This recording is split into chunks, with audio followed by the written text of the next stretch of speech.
FIS का mood sir, क्योंकि लगा कि चलिए फ्राइडे को रिकवरी आई है, थोड़ा एफआईएस का ठीक ठाक फिगर आना चाहिए, बट कैश में तो इनकी बड़ी बिकवाली थी।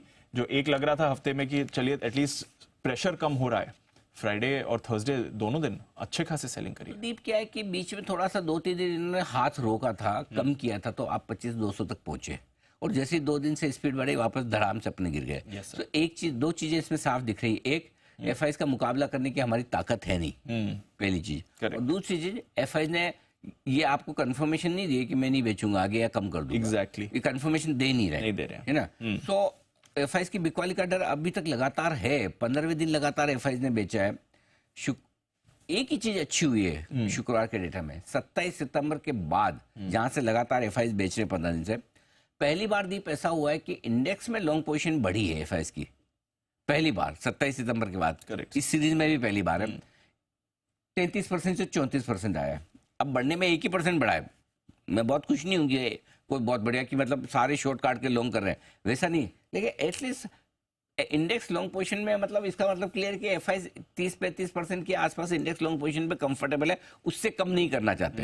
जब तक ग्लोबल सपोर्ट है तब तक आप इससे ज्यादा कमजोर होते हुए नहीं देखेंगे। तो ये एक थोड़ा इंडेक्स और एफएनओ में बिकवाली रुकने का संकेत आ रहा है। और कल भी आप देखिए, शुक्रवार को 680 करोड़ के स्टॉक इंडेक्स फ्यूचर्स खरीदे और 3200 करोड़ के स्टॉक फ्यूचर्स खरीदे। तो एफएनओ में बिकवाली रुकने का संकेत है। एफएनओ के संकेतों को आपको कैसे पढ़ना चाहिए? आमतौर पर जनरली एफआई जब बेचने की शुरुआत करते हैं, पहले फ्यूचर्स में बेचते हैं, एफएनओ में इंडेक्स और स्टॉक फ्यूचर्स, बाद में कैश में बिकवाली आती है। जब खरीदारी करने की शुरुआत करते हैं तो पहले वो इंडेक्स और स्टॉक फ्यूचर्स खरीदते हैं, बाद में कैश में आती है। तो शुक्रवार को ये पहला संकेत अच्छा मिला है कि एक, उन्होंने खरीदा भी है इंडेक्स और स्टॉक फ्यूचर्स दोनों में, और दूसरा, खरीदा मतलब शॉर्ट काटी है, और दूसरा एफआईएस की इंडेक्स लॉन्ग पोजीशन 1% से बढ़ के, तो थोड़ी उम्मीद की किरण हल्के से दिखी है। लेकिन अभी क्या है, 15 दिनों से ऐसी मार पड़ रही है ना, और इस महीना हाईएस्ट एवर सेलिंग का महीना है एफआईएस का, तो अपने ज्यादा कॉन्फिडेंट होके कुछ कूद के बोल नहीं सकते कि सब एफआईएस का मूड ठीक हो गया।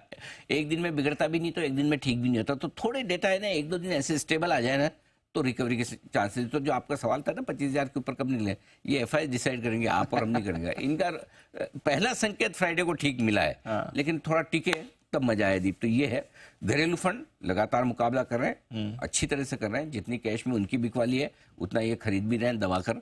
तो वो बैलेंस बना हुआ है। अभी तक बैलेंस बिगड़ा हुआ है, बैलेंस 2 जगह बिगड़ा हुआ है। एक, रिटेल का पार्टिसिपेशन कम है, और दूसरा ये जो भर के पैसे ना लोग डील्स में और आईपीओ में जा रहे हैं, ये अब पिंच कर रहे हैं, पहले नहीं करते थे।